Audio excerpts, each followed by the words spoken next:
like to welcome Phil to the Power BI Community Times in South Florida and virtual. Thank you very, very much, Phil, for your visit today from the future and bringing a very, very much needed presentation and introduction to DAX. So, well, Phil, you will introduce yourself, but just a little bit presentation. Phil works as a PM for the Power BI CAT, that's the Customer Advisory Team at Microsoft. And as someone mentioned this week on LinkedIn, he's the Lord of DAX. So yeah, and as I mentioned before the presentation too, guys, you gotta check out his vlog and the DAX games and all that. That's amazing. So when you're ready, take it away. Sure. Thank you, Cecilia. And hopefully you can see my screen. I should hopefully be sharing that now. And thanks again for inviting me.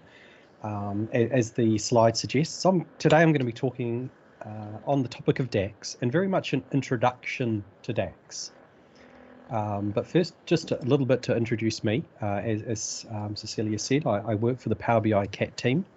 This is a special team within the Microsoft Power BI team that spends time working with large enterprise customers, helping unblock them, helping them figure out very complex and tricky problems. I tend to get given the DAX challenges, mostly because no one else on the team wants to. But I enjoy it. And today's session is my opportunity to share a lot of the things that I've learned, not only through my role on the CAT team. I've also written a couple of books on DAX. I have a blog as suggested. The blog website is dax.tips. I might have to write that down for you because of my accent. It's a fairly easy one to follow. Cool. But before I actually start, I'll give you a little bit of a quick geography lesson to explain my accent. So I'm dialing in at the moment from New Zealand. For those of you who don't know where New Zealand is, here it is. Hopefully you can see this okay on the planet. I live here in the middle part of New Zealand. Now, we're not too far away from Antarctica. We're a long way away from where you guys probably are. I think most of you will probably be over here. In terms of COVID, we're doing really, really well compared to a lot of countries. But the main reason for that is because our nearest neighbour, Australia, if I could find my ruler, is about, there we go, about 1.2 thousand miles to our nearest neighbour.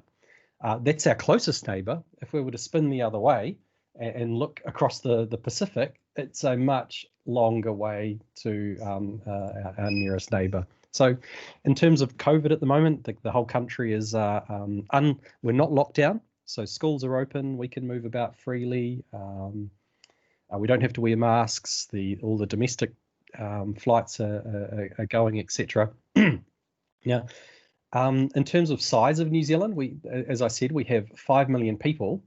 And if you want to compare the physical size to something that you're more used to, if we were to spin New Zealand right round upside down on its top and put one end of New Zealand at Miami, you can see that we stretch all the way up to Washington, but we're not too wide there. But I don't know how many people are probably jammed into this much space in the US, but I suspect it's a lot more than 5 million people. So we have a lot of space. So there's my quick geography lesson. And if you ever get the opportunity to come over here, certainly let me know, and I'll wave, or if I show you about if you and talk DAX if you ever come over this way. So that's enough about me and where I'm from. Today's agenda, we're not going to be talking anything particularly complex. There's going to be no complex theory. This is going to be a very gentle intro to DAX. I'm going to assume that you're very new or have never even written any DAX. So I'm just going to be setting the scene a little bit about, what it is, where you can write it, etc. I'm not going to turn you into a DAX expert in this session, that'll allow you to go into hand-to-hand DAX combat with the legends like Marco or Alberto. And everything I'm going to be discussing today, I'm going to be showing using Power BI Desktop, just to set the scene. So we're going to be talking a little bit about what is DAX. And then we're going to be focusing on the three main areas that I think are really helpful to try and figure out if you're new to DAX and when you're learning DAX. And these three areas are sorting out syntax, figuring out filters, and learning loops. And I think for someone new to DAX, if you focus your energy into these three areas, then you'll find it, I believe, much easier to get up the learning curve. So we're going to spend a bit of time looking at these areas. And then finally, what we'll do is we'll make sure we set aside some time for questions and answers at the end. If you do have an urgent question, raise your hand and maybe, or type it into the chat window, and Cecilia can throw it at me. And I will have some demos along the way. So first of all, what actually is DAX? DAX is short. The term DAX is for data analysis expressions.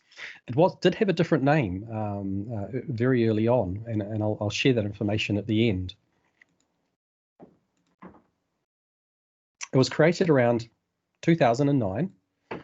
I'll describe the language as a functional query language designed to query SSAS databases. Now that's a bit of a mouthful, but I'm going to probably explain what that means. And okay, and let's spend a little bit of time on that. So what is an SSAS database? So most of you will probably have heard of SQL Server, the Microsoft product that's been around for what feels like forever. And around 20 years ago, they came out with a specific type of database called SQL Server Analysis Services. That's what the SSAS stands for. Now, this database differs from SQL Server in that it's optimized for workloads, for reporting and analytic type workloads. And SSAS database is typically read-only. It's highly compressed, but it can perform calculations like sum, count rows, average, the kind of calculations you typically find in a BI report or dashboard incredibly quickly, far faster than in any other database around. And DAX, well, the version of this database that was created 20 years ago had a different language called MDX, multi-dimensional expressions that was used to query the earlier version of SSAS. And then around 2009, an in-memory tabular version of this database came about. And the DAX was a new language that was created to optimize writing queries against this database. And it's a functional language, which I'll explain a little more shortly. And as I mentioned, the DAX language and the underlying analysis services database are optimized for calculations, typically used in BI reporting and analytics. When the language was generated, when it was built around the 2008, 2009, it was designed, the structure of the syntax was designed so that it would feel familiar to Excel users. Obviously the Excel base of users around the world is massive, and a lot of people are used to, creating tables and working with data and creating small formulas on top of that. And so it was designed to make it familiar to people who are used to doing that kind of work in Excel. Now, and it's not exactly the same. There are some really key fundamental differences around DAX and Excel formulas, particularly when it comes to referencing specific cells. As you probably know, using Excel, you can reference a value that happens to be in column B in row 7, and then you can multiply that by a value that happens to be in column D in row 12 very easily. And DAX doesn't use that, R1, C1 type reference notation. There are some differences, which we'll have a look at, and how you can write that in DAX. And DAX is made up of approximately about 200 functions, and I'll explain what a function is very shortly when we get to the syntax area. And it's constantly evolving and improving. earlier this year when I gave this presentation only about 3 or 4 months ago, DAX was made up of about 140 functions, and we added 50 in a quick dump there. So we're not just improving DAX in terms of adding new functions, we're also improving DAX in terms of making existing functions run faster.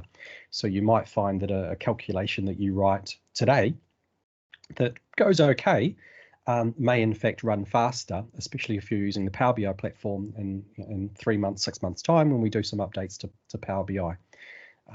Because what we're finding is that people are just working with much larger and larger data sets, and we just have to make these things run faster, which is pretty cool. It means you don't have to rewrite your DAX calculations. So where can I use DAX? The DAX first appeared in Excel. There was an add-in called Power Pivot that you had to turn on. I think you actually had to download and install it into Excel.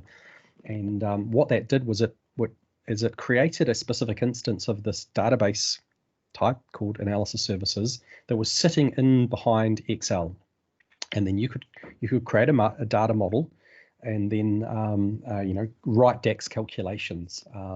The other places that you can use DAX is in SQL Server analysis services, and here, and Azure analysis services, and finally Power BI. Now these are all Microsoft products, so this is a Microsoft language. I'm not aware of any other tools outside of these that use DAX yet. There are a whole host of tools where you can write DAX, such as DAX Studio, but these typically connect to either Excel, SQL Server Analysis Services, Azure Analysis Services, or Power BI. They're all just variations on the same, very similar code base. Most people are using Power BI these days. Now, what you typically do, what DAX is it's a functional query language that you use to write against an analysis services data model. But I thought I would just quickly define what a data model happens to be. And I like to think of it as a collection of data that's organized into tables, and tables can have relationships to each other. And then finally, you have a set of calculations, such as measures, calculated columns, and you can also, in fact, have calculated tables that we'll spend some time looking at. And in fact, here are those calculation types. So when I write a DAX query, I can define that DAX query to say that this is a measure, or it's a column. The result of my calculation is going to produce data that will be stored into a column or stored into an entire table. And we've got some demos of those. And a really important thing to distinguish the three calculation types are measures are dynamic, whereas columns and tables are static. And just to describe what I mean a little bit more about that is when you add a measure to a data model, it doesn't actually increase the footprint of the data model. So if my data model starts as 100 megabyte in size and memory, and I add 1,000 measures to it, it's not going to grow the data footprint at all. And in fact, the measures sit there dormant until they're dragged into and used in a report. And it's only when someone loads the report or refreshes it on their screen that the measures execute the DAX at that point in time.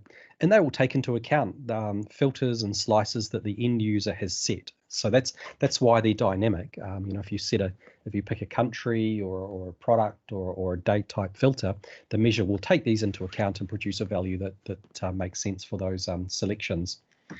Whereas the DAX that might be used in a calculated column or a calculated table is static. It gets executed at the point in time where data is read into the model. And importantly, the output of that calculation physically will increase the size of your model. So if I add a whole bunch of calculated columns to a table, my data model will grow because the output is stored. And they have different use cases. But columns and tables, they're only calculated when the data is read in. So it's not actually someone that's sitting at their keyboard and mouse looking at a screen. So they can't take into account slices or filters. They just run their calculation based on the data that's coming in, and then store the data in the model as if it had come from the data source itself.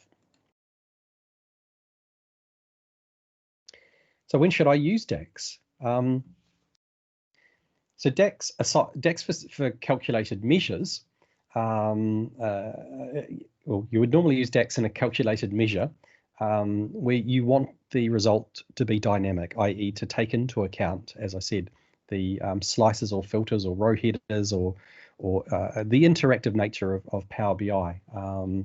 You can use DAX to do ETL type work and transforms, but it's probably not the best use case for that. There are far better places to do that, such as Power Query, or even upstream in your data source. If you're lucky enough to be using a SQL-like database, then you should ideally push those transformations, such as pivoting, adding columns, removing columns, grouping, etc., upstream into those data sources, and leave your DAX to do simple calculations in your report, such as sum, count rows, average, period comparisons, running totals, ratios to parents, these types of calculations. And I typically find that the worst performing DAX is really complicated, lots of rows, trying to do too much. Simple DAX is good DAX. And in a nutshell, I know this is in a data modeling session, but if you have a good clean data model, then your DAX should be simple and short. And if your DAX is simple and short, then it will be fast and it will be easy to maintain. And so that's a really quick high level coverage about when perhaps you should use DAX versus, say, Power Query. Hopefully that makes sense. And we just touched on that. Okay, so the first of the three areas I wanted to spend some time looking at was sorting syntax. And the first place I highly recommend you go to when you're sorting out your syntax is the following website, dax.tips, and I'll fire this up here. Sorry, aka.ms/dax. Very easy to remember. And if you type in that into your browser, where you will arrive is at the Microsoft documentation area for DAX. Now, in here, we have all of the DAX functions organized into groups. So you can see that the date time functions are listed under here. We have filter functions, we have mathematical functions, etc. But there's also information on this website about the syntax required to write DAX. So for example, well, there's a section here specifically on DAX syntax. Now, I'm not going to go through this line by line. The most important part about this particular website is how to get to it. And there's quite a lot of detail here about when you should use commas and parentheses and the fundamentals about typing out a DAX calculation. So I really recommend here. And as I said, DAX is organized as a functional language. So every single function is listed here. So we can look up a function such as, well, under date and time, there might be a function called calendar. And all of these pages have a very similar structure to them, where they describe how many parameters are required to be passed to that function, whether the parameters are mandatory or optional, what format or what data type these parameters should be. So the calendar function requires two parameters, a start date and an end date. And the output of this, the return value for the parameter, is going to be a table in this case. So let's have a look at that in a Power BI report. So if I jump over to my Power BI, I might need to actually open this. I thought I must have closed this all down. Excuse me while I open up Power BI. Now another great place that you can go to. We'll spend a little bit more time on here because I do want to open up this Power BI report.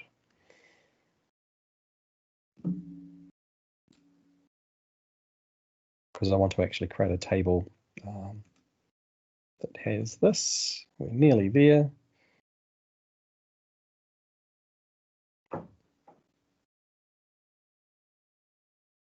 Cool. So I have a very simple data model here that already has 5 tables in it, and there are no calculations. There's no DAX being used here. Well, it looks like there is actually. I should have removed these, but just pretend there are no DAX calculations here already. So let's have a look at this first function. So we have the function name, and there are parentheses, and then inside the parentheses there are comma-separated arguments. So let's use the syntax in Power BI. Now, back over here in Power BI, there's a modeling tab where with a section for calculations, and we have three calculation types: measures, columns, and tables. I want to create a table in my model. I have 5 tables at the moment already. And I'm going to click on the new table button, and that's going to allow me to now start typing some DAX into this address bar. I can give my object or calculation a name, so my calendar. I can call this whatever I like. I have an equals sign, and then I can start typing my DAX. And straight away, we have a context box that pops up that we call IntelliSense. This should be familiar to people that have written in other languages. We can find, it's only going to list at this point in time functions that make sense for where my cursor is sitting. And at the moment, it's only going to allow me to use functions that return a table. So I can click on calendar, and it's telling me here that I need a value for start date and a value for end date. Now I can call another function called date, which outputs a date, and this function requires 3 parameters: a number for the year, number for the month, and a number for the day. And now I can put in another function for the end date. So we'll put in a function called today. And what this should do is return a table with a single column that has 1 row for every day between the start date and the end date. And if I click OK, what we should see in our data model is a new table appear. And if we have a look at the details within this table, here we go. So we've got 1 row per day, and that's my first DAX calculation. We're now using DAX to add data to this model. Now I can extend on this this model by adding a calculated column on this table. So I'm going to select my table, and I'm going to go back to the modeling tab. And when I have this highlighted, I'm going to say I want to create a new column. And my column name is going to be called month equals, and there is a function called month, I think, and I'm going to pass it the name of the column from the table that I just created.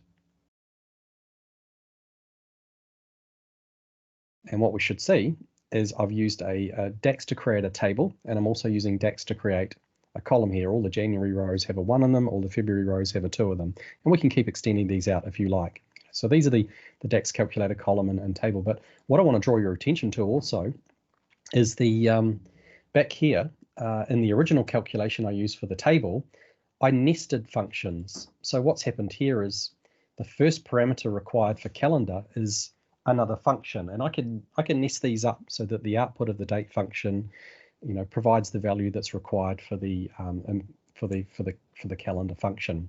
A really important thing also I recommend doing is formatting your calculations. So we can, and this is a lot easier than Power BI, use tabs and carriage returns to space these things out, so that if you are getting slightly longer DAX calculations, it's a little easier to visually read and mentally digest like this too. So I'm using the Shift-Enter key to introduce carriage returns and line feeds and tabs, etc. So that makes it a little easier to visually digest. Probably if I jump onto an existing table, another example of a calculated column.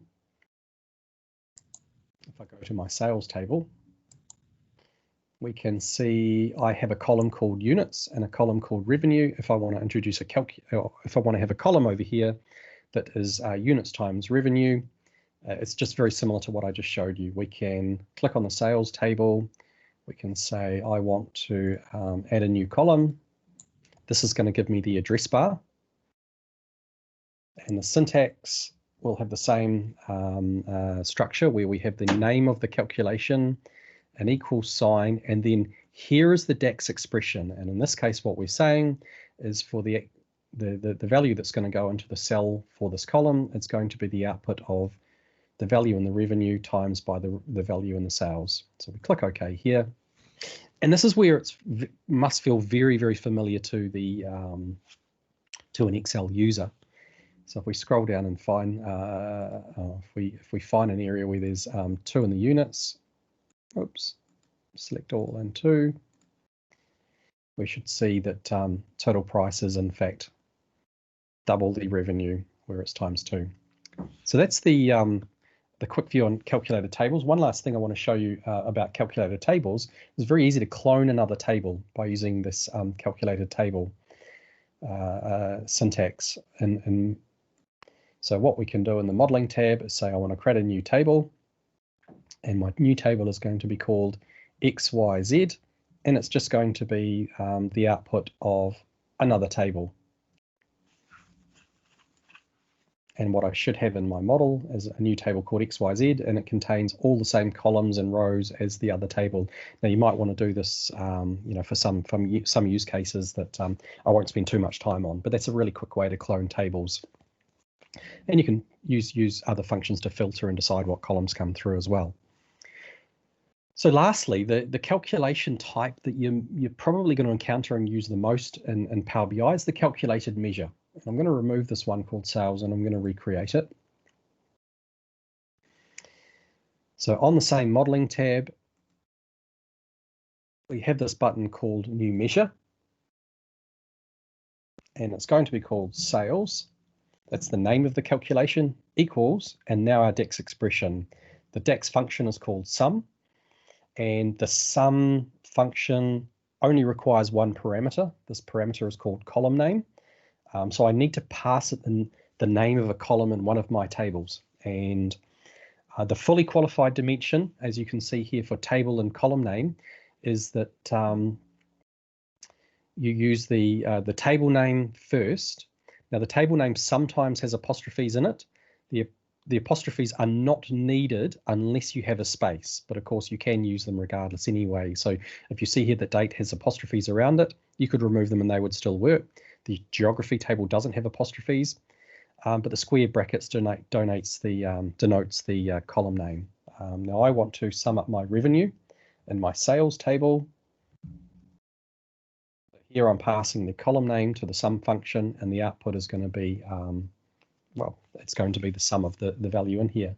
Now I've created this measure, but it's sitting there dormant. It's not doing anything until I drag it to my canvas. So it's only when I put it here that DAX expression is going to run, and it's going to give me a value which is a very high number.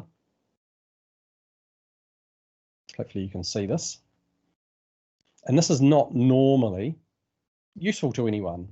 What we like to typically do is slice and dice this down into smaller values. And what I'll just quickly do is bump up this default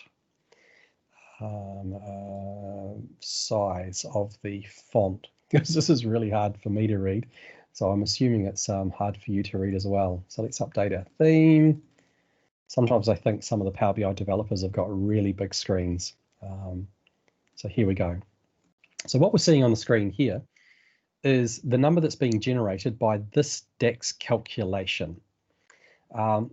Let's now start slicing and dicing this by stuff. So if we we'll turn this into a matrix, and we'll put year into rows, and we'll put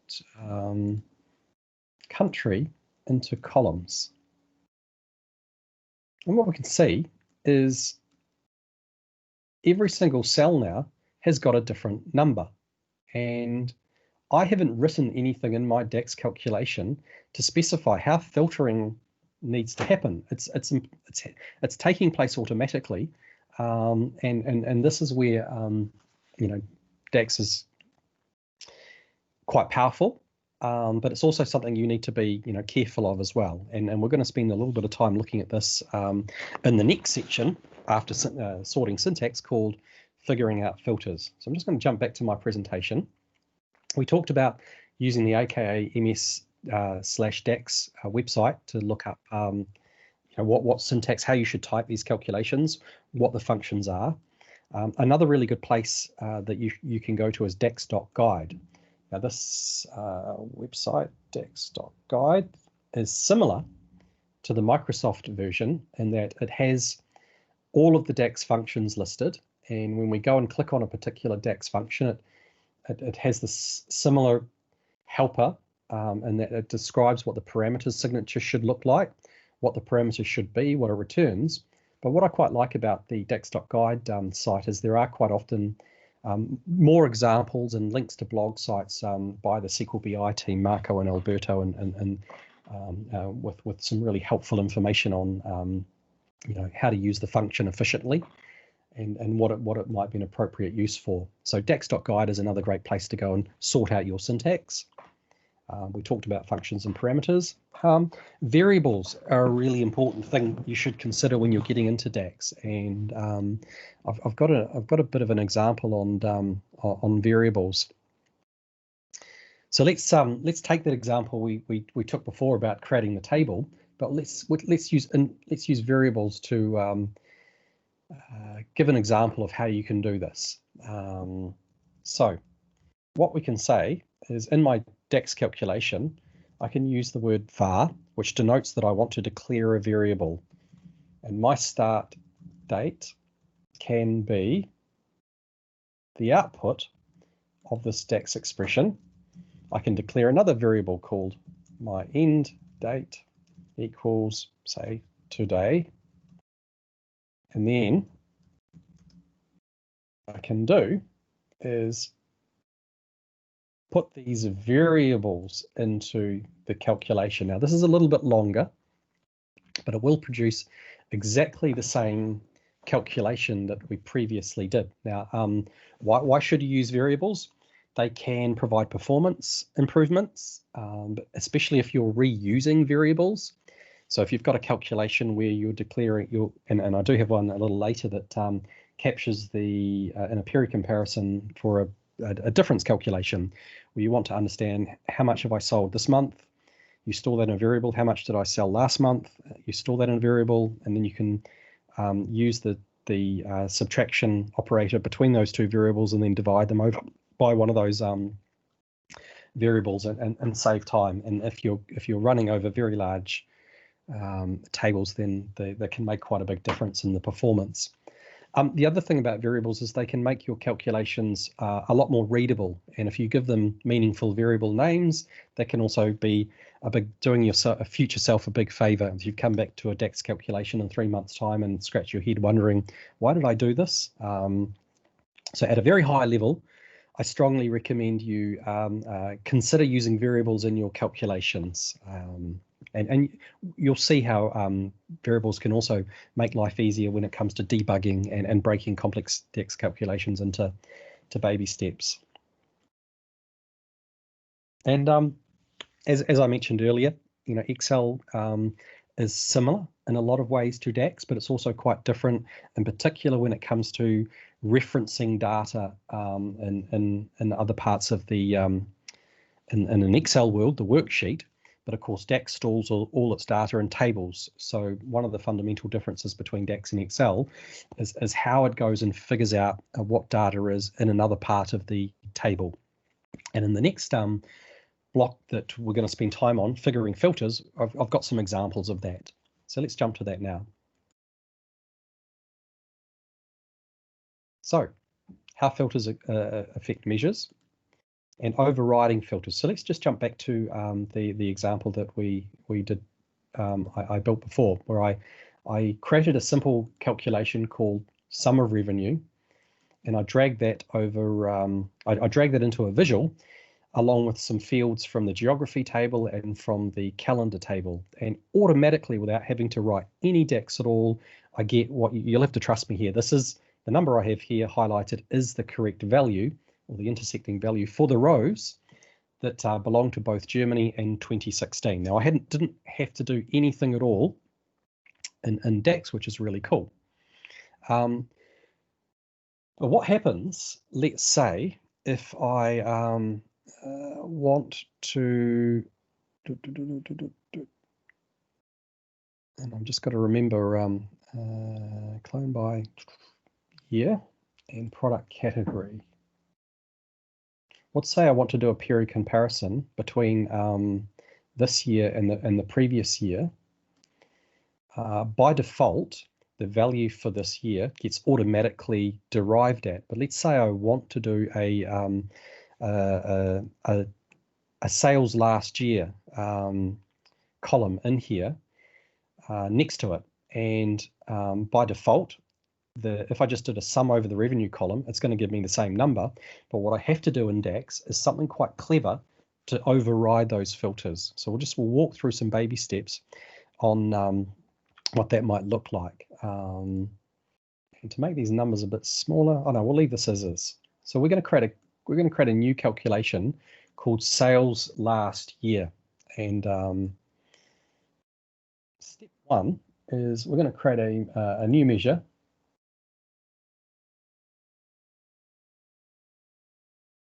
And my new measure is going to be called sales last year. And it's going to have the following syntax. And at the moment, all I'm doing is I'm calling the other measure. So we click OK here and drag my sales last year value in here. At the moment, my sales measure and the new one that I'm working on called sales last year, they're just producing exactly the same value because I haven't done anything clever in DAX to override that. But let's say I decide to provide what we call a filter override. So in my calculation, and I'll just try and get rid of this IntelliSense here, what I've said is I've passed in a function called remove filters, just open bracket, close bracket. And what that does to the calculation is it removes all the implicit filtering coming from anywhere and everywhere. So it's removing the filtering coming from here. It's removing the filtering coming from outside the function. And let's actually put one on here called product category. So even a slicer here to maybe slice this down to rural. So I'm getting the same number over and over again in every cell of this column, simply because I've said remove filters. Now, this is great, but this is not what we want to do. We want to be a little bit more targeted around what filters we want to remove. So let's remove filters off the date table. What this is going to do is it's going to remove all the filters only off the columns in the date table, which are currently coming from the row header. So what we're seeing on every single row here is the grand total over and over and over again. We're not removing the filter from a selection that I've made on a column somewhere else. Let's have a look to see what happens if we remove filters from the product table. What we're going to get on every single row is in fact the a different value. We're getting the 2012 value here, but we're not respecting any selection made here. If I change through these slicer selections, these values aren't changing, and that's simply because I've just said for this calculation, for the value here, ignore any filters that we have over here. Now I don't want to do that. I want to go back to what I previously had and just only remove the filter off the year, because what I'm trying to get in a cell is what was the value from the previous year. So let's extend this filter override work and put in a couple more statements. So first statement is going to be to, first of all, remove all the filters that might be in place coming from the date table, and then apply a filter to say that the year value must equal 2018. And if I click OK, what you'll find is that, and this is hard coding, that every single cell now shows the value that comes from here, which is which means we have the correct value in this cell. So for the year 2019, if we wanted to understand what the last year value was, we're showing here the correct value, but for every other cell, that's not quite right. We don't want to hard code like this. So variables can help us here. So what I'm going to do is introduce a variable called, let's calculate what this current year is. And we're going to store into this variable the value of the current year. Now this is coming from the row header and will be dynamic. So for every single cell here, a different value will be stored in this variable. Then what we're going to do is a simple adjustment to have a variable called last year, which is going to take the this year variable and just subtract one. And a really important keyword when you're using variables is the return. And then what all we need to do is just say we were previously hard coding for the year 2018. We can put in the variable name of last year, which should always be the previous year. And if we click OK, what we should hopefully now see is a calculation that is overriding the filters and then reapplying a new filter that's dynamically calculated cell by cell. So this is in fact the correct value. So what we're seeing here in DAX is how you can use DAX functions to override filters. And this is incredibly powerful because you can pick and choose what filters you want to respect, which ones you want to remove for each individual calculations. Now, what I want to also highlight is this is quite a verbose or wordy version of creating this calculation. If I was to, in reality, what I would probably do is make use of the wonderful time intelligence calculations that are built into DAX. And I'm going to create a new measure called sales last year too.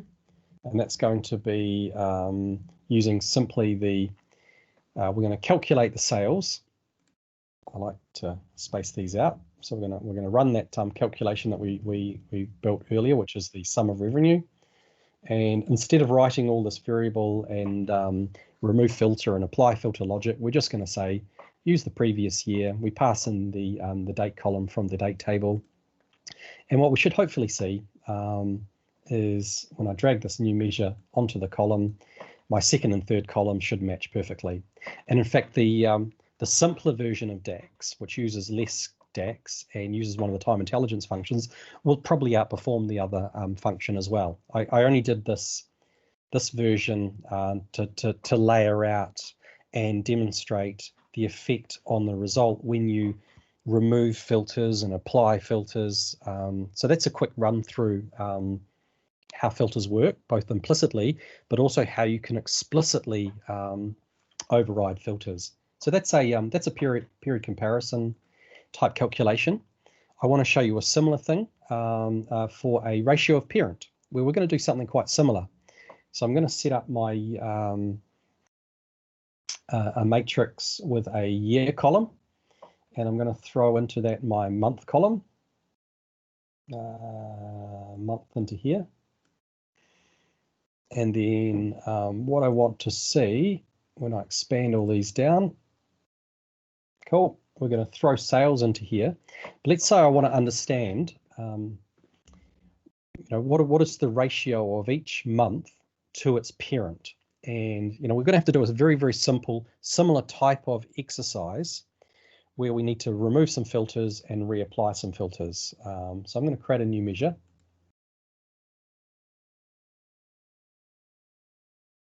And we'll look at this. So my new measure is going to be called ratio of month to year. And what that's going to do is it's going to take the value of sales, which is what we're seeing at the moment in this other cell. And then we're going to divide that by a calculation, which is also going to be the same sales calculation. But for the second part, we're going to remove the filter over the month column. So effectively going to give us the year value. And if we click OK here, ratio of parent to month, and let's set that as a percentage. So I'm going to click on my measure and say I want to display this as a percentage. We see it working properly.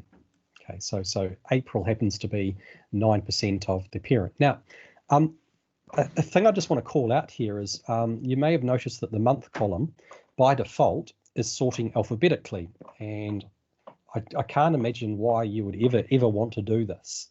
So to fix this in Power BI, I'm actually going to break my measure. So normally what happens in your date table is you might have a piece of text that describes the month, but you also have an integer or numeric type value which allows you to sort this column. So I'm going to click and highlight my month text column and say I want to sort this by my month number column. Okay, this is usually the first thing you do when you're playing with a date table. And if we jump back to my visual now, the months are now sorted correctly, but the my measure's broken, which is not ideal. Now, the reason why that's broken is because in my ratio calculation, I only removed filters from the month column.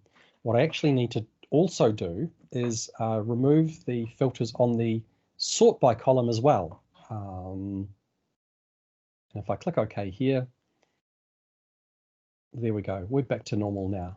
And you can do neat things like, set your conditional formatting to sort of color this up a little nicer. This is getting fancier and fancier the more I look at it. So that's a simple ratio to parent, where what you do is you take the core calculation and then you divide it by the same calculation, but with the filter removed over the lower grain. So you're effectively saying, what is 11 million divided by 186 million? What is 12 million divided by 186 million? Cool. So the third filter calculation that I just want to whiz through today is a running total type calculation. And what we're going to do here is same year and sales. But let's say I want to, and actually this is bugging me a little bit. What I might do is make this we'll get rid of the decimal points. I want to have a measure that accumulates these values year by year. Now, there are plenty of good time intelligence functions that work within a year, such as a total year to date, a quarter year to date, month to date, which will do this automatically for you. But again, I want to show you what a DAX measure calculation might look like that can produce this as a running total across years. So we're going to click on New Measure. And I'm going to make this PBIX file available at the end so that you can download it and have a bit of a walkthrough and play with it as well. So, so our calculation is going to be called sales running total.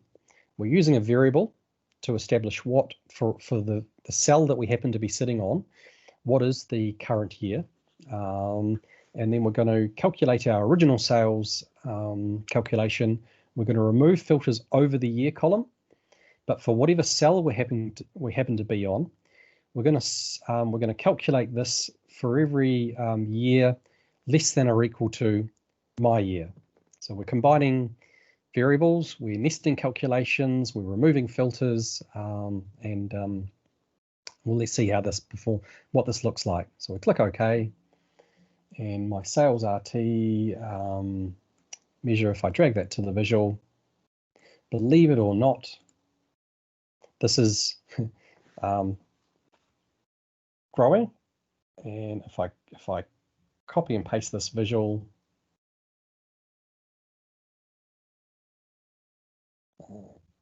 and paste it, cool. We can turn that into a line chart. Perhaps remove the year, and you can see that how you're actually growing over time. So when I talk about removing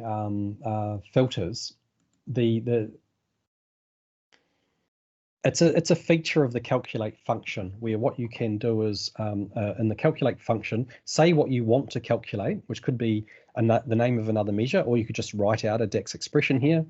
But then the additional parameters that you pass to calculate is where you can provide these instructions about, what filters do I want to remove for the purpose of this calculation. So we've sort of quickly run through the a period comparison type example, a child to parent ratio, and a running total. And these are some of the more common types of scenarios that you will encounter when you're building BI reports. So hopefully that's just shows you what's required to actually look up and do when you inevitably need to do these types of calculations. And definitely format, definitely use variables. So how are we going here? We talked about remove filters, and there are other variations on there are other functions inside DAX that effectively give you this ability to override the implicit filters that are coming from within DAX. And yes, always take care to clear the correct filter. Sometimes you're wondering why you're not getting the result you expect, and it's because you're possibly referencing the wrong column. So that's usually the quickest way to untangle, is to just double check which columns you're clearing those filters over, whether you're clearing the entire table or the right column in the right table. So the last of the three main areas that I highly recommend you sort of think about when you're getting into DAX is all about learning loops. Now, there are a set of functions which we call the iterator functions. They're usually the functions inside DAX that have an X after their name. So over in the mathematical functions, we have a sum function, but we also have a sum X function. There's a product, but there's a product X.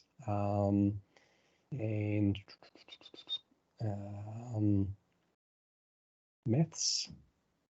There's a bunch of them. There's about 12 or 15 or more. And these are really powerful functions. And what they do is they provide your DAX logic with the programming equivalent of a for each or a do while loop. So they will not just bang do one calculation in one hit.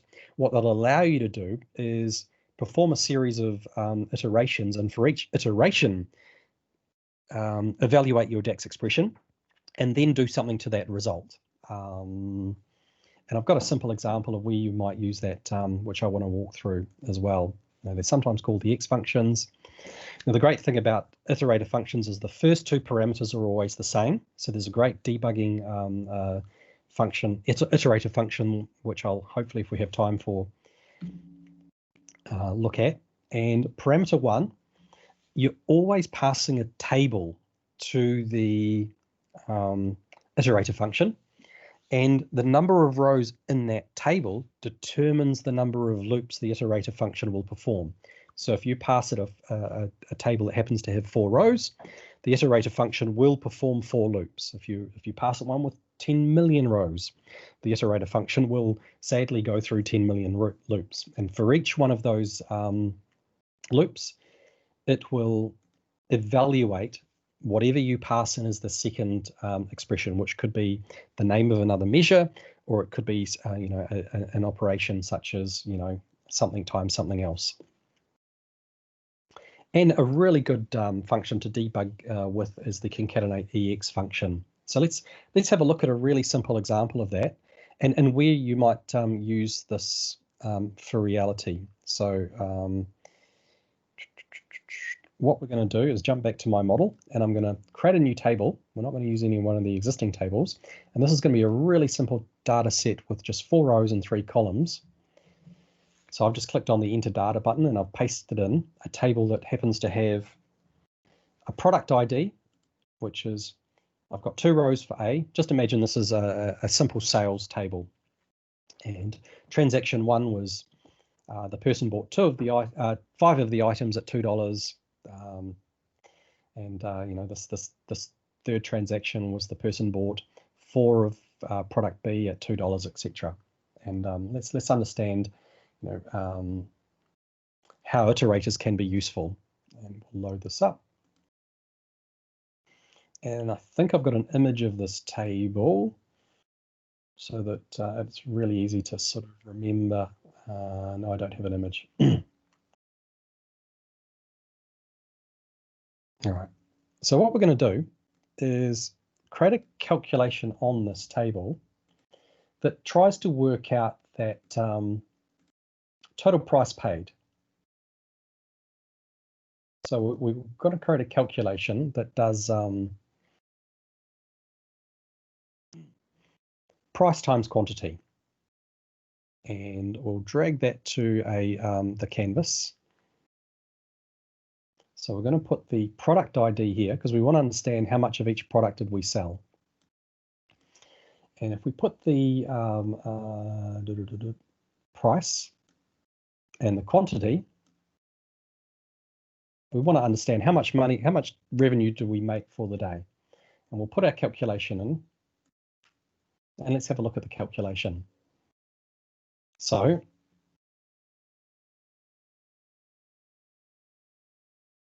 what we're seeing here in the sales 1 column is 24, which, okay, looks right. 4 times 6 equals 24, that's correct. We have an 8 here, which is 2 times 4. Yeah, we have a 9, 3 times 3. But in the total, we have a 117. Now, I'm not very good at maths, but I can quickly eyeball this and say 117 is not the sum of 24 plus 8 plus 9. That's not the number I am expecting to see in this calculation. Now, I can kind of figure that 117 is probably 9 times 13, but this is not how much money we made for the day, you know, far from it. In fact, I will go get that, I'll go get the raw data and pop that in as an image, because this is important. So if we insert an image and pop that into the screen, great. Because the other thing that I want to highlight here is that while we have a value of 24 for product A, the reality is the first transaction for product A was 2 times 5. Well, that's 10. And the second transaction was 2 times 1, which is 2. So 10 plus 2 should actually be 12 here. So we've got a couple of problems here to resolve. So let's first of all address the first one.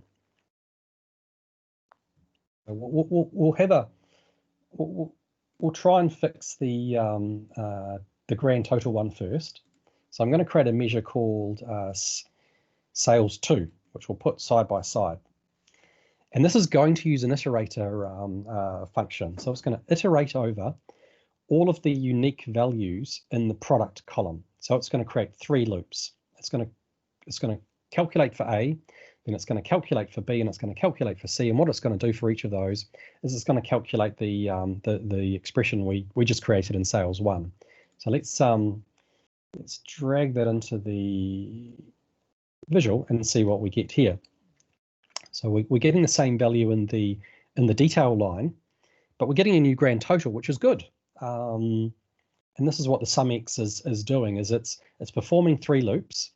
It's adding 24 plus 8 plus 9, which is equaling, which comes to 41. So that's really, really good. But as I said, I don't think we should be having the value of 24 here, because 24 is 4 times 6, but that's not what we actually took in as revenue. So the solution to this, if I add the final correct measure, fortunately it's quite a simple solution. It's using the iterator. There we go. So what we're going to do is the iterator is going to iterate over every row of the table provided as the first parameter. And this table happens to have 4 rows, whereas the previous example was looking at the distinct products. We have 3 distinct products, but we have 4 transaction rows. So what we actually want to do is evaluate our original calculation, price times quantity, but for every individual row in this table. So there's quite an important distinction there. So if we click OK to this now and drag in our third version of this calculation, what we should hopefully see here now is the correct value of 12, which is not 4 times 6. We see the correct value of 8, which just coincidentally is the correct value. We have 9. So now what we should see is in a grand total as well as the correct number of 9. Now I mentioned debugging this calculation using the concatenate EX. Now what concatenate does is it's a string function, is it builds a text string. So what I'm going to do is I'm going to take the core of this function and I'm going to create a fourth calculation. Let's go new measure. We're going to paste in what we had. We'll call this sales 4, which is our debug. And I'm just going to go concatenate EX. It's exactly the same two parameters, so we don't have to do anything there. But there's some optional additional ones for this function. And importantly, it's asking me for what delimiter do I want to provide. I'll just put a little comma in there. Now, if we go OK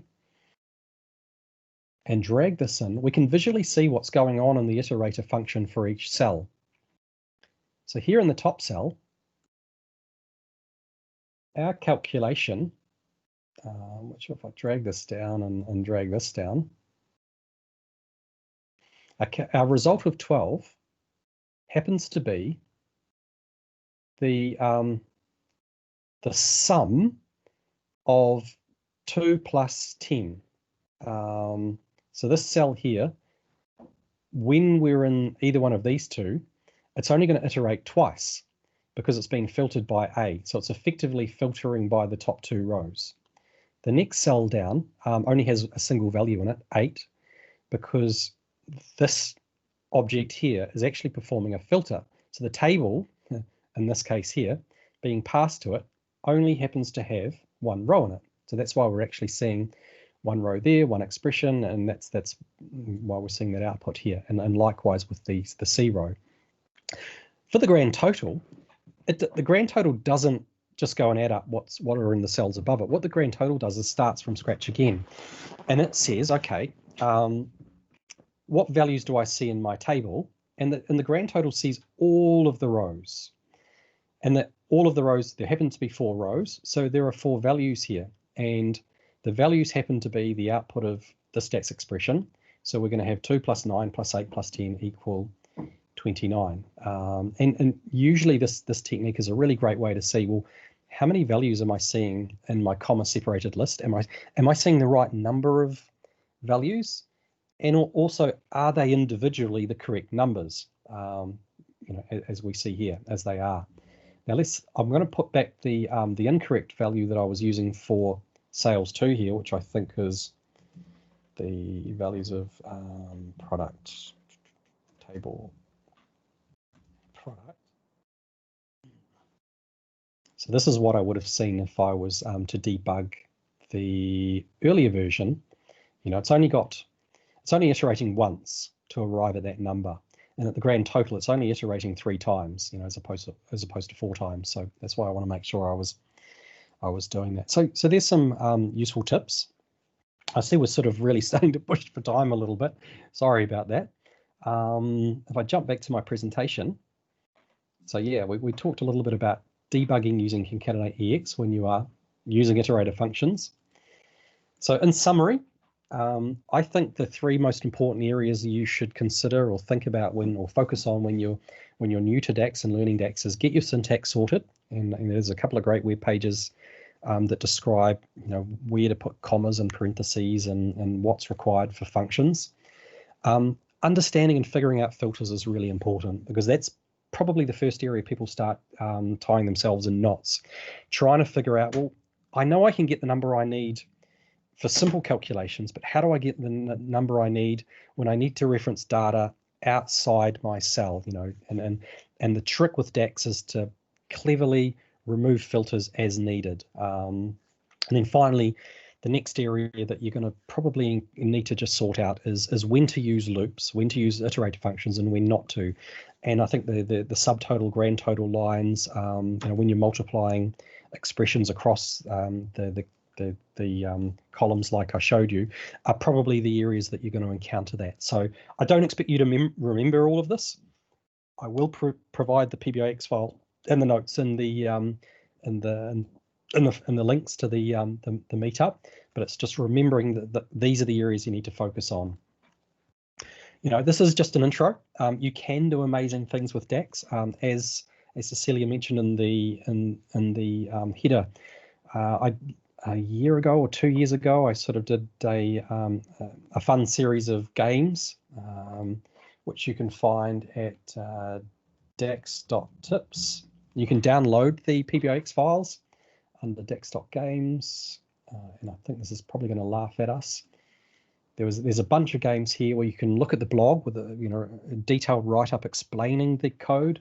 You can download the PBIX file itself to get hands-on, and plus you can also play it live. I've got examples of these that just play live here, and that's not me laughing.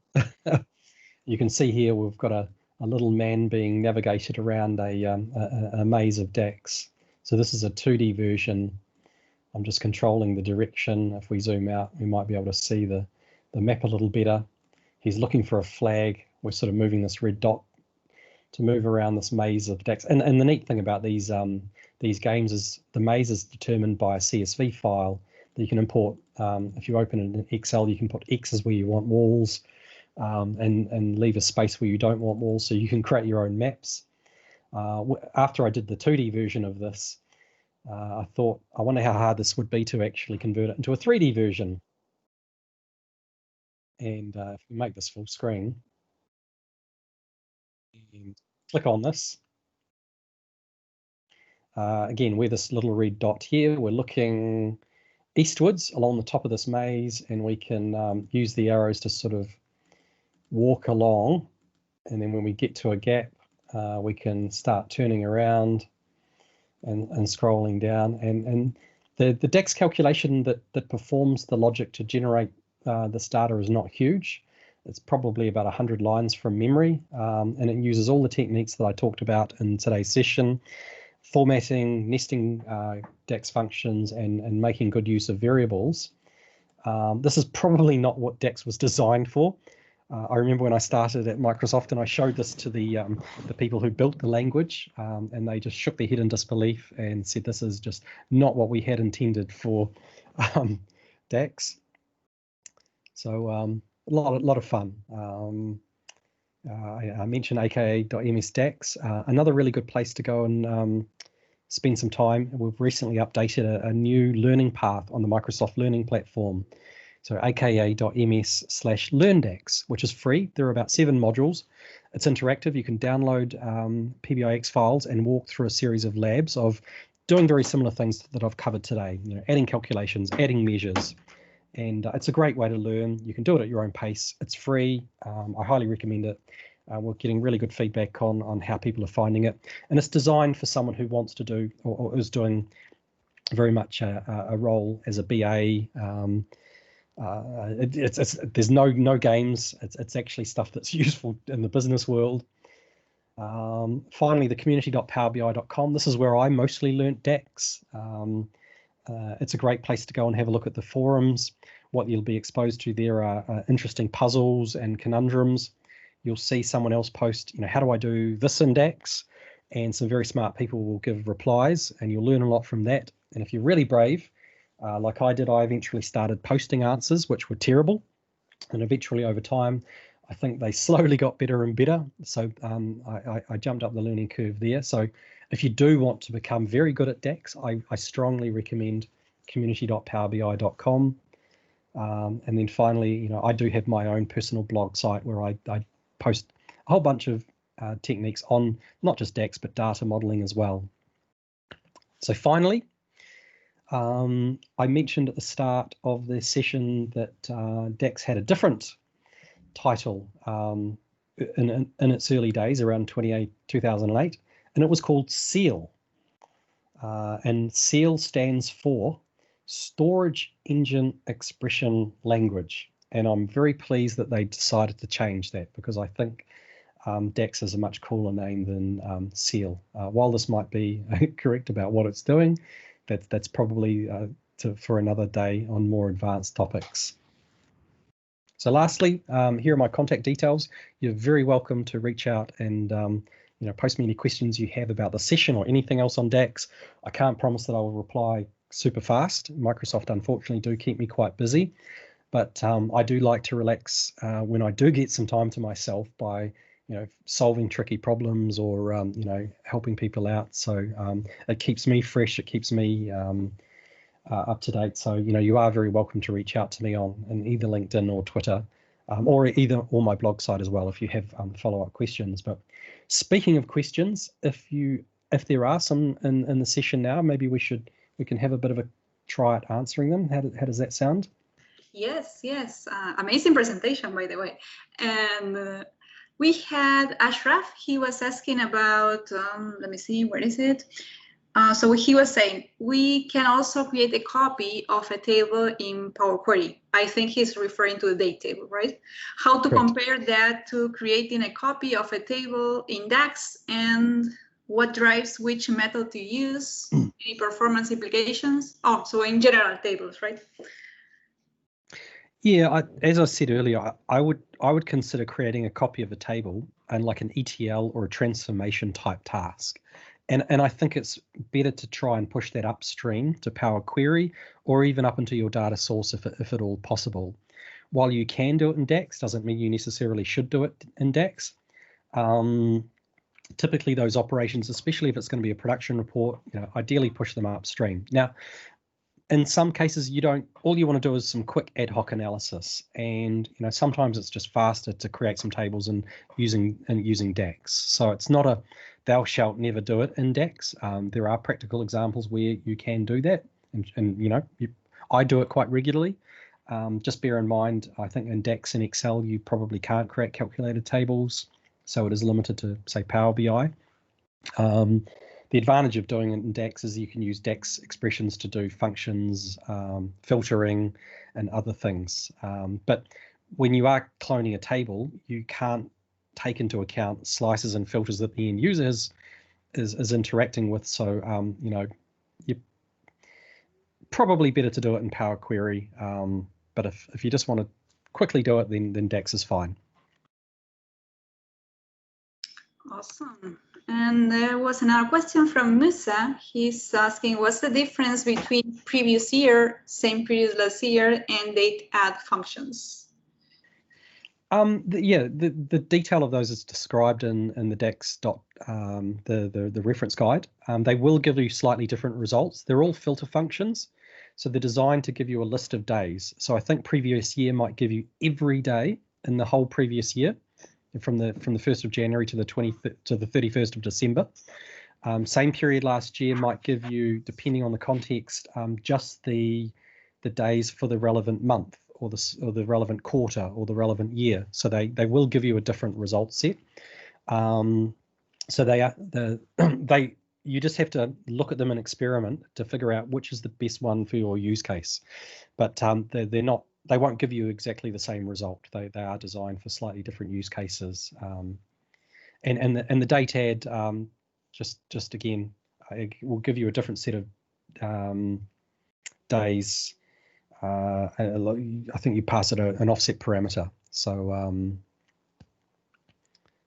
I did just best to hands-on and experiment. So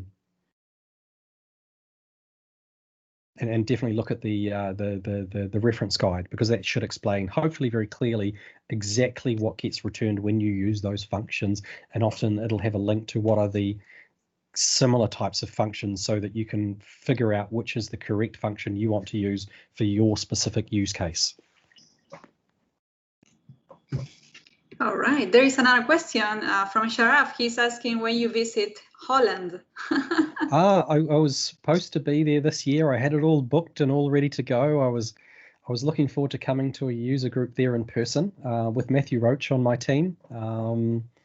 That was quite fun, but unfortunately, as we all know, with 2020, international travel there was a hiccup. So maybe next year I have everything, including my Eurostar ticket, in credit. So potentially summertime next year. I do like Holland. I think there are a couple of conferences around the June-July time that I'm quite looking forward to coming over for. It's a long way, but yeah, I will definitely be there as soon as I can. Can you use DAX to cure corona? Oh, by the way, Phil has also great books about DAX, right? You can find them on Amazon. Yeah, just search for my last name on Amazon. I see there's a question about Manuka honey. Well, not a question, a demand. I do live out in the countryside here, and my house is surrounded by Manuka trees, and I do have bees. I have 30 to sometimes 50 beehives. So I have an awful lot of honey in the household. I put it practically on everything, on my breakfast and in my cooking. So it's great. So I have it by the bucket load. And when I pass through airports and see how expensive it is for a tiny jar, I do feel quite privileged that I have a lot of honey. You know, I do love it. It goes on everything. So that's probably getting off on a little bit of a tangent. I'm jealous. Someone is asking where are you going to post the PBIX? Okay, I'll just share it with Cecilia, and I'll get you to put it on the most appropriate link for the meetup. So it will definitely be available. So the PBIX file that I built out, with all those measures, you'll be able to download them. So cool. Well, thanks, Senny. You have my book. Great. Hopefully you found it useful. I mean, learning DAX is, most people, it's multifaceted. A great way to learn DAX is get some books, watch some videos, watch some presentations, go to some look at the community forum. I think no one solution will teach you everything there is to know about DAX, but yeah, it's definitely multifaceted. So yes, I can share the slides. I see that someone has asked for that too. So I'll make both the PowerPoint presentation and the PBIX file available. Awesome. So if you guys don't have any other questions, I would like to thank Phil for this amazing presentation. And all of you for being here.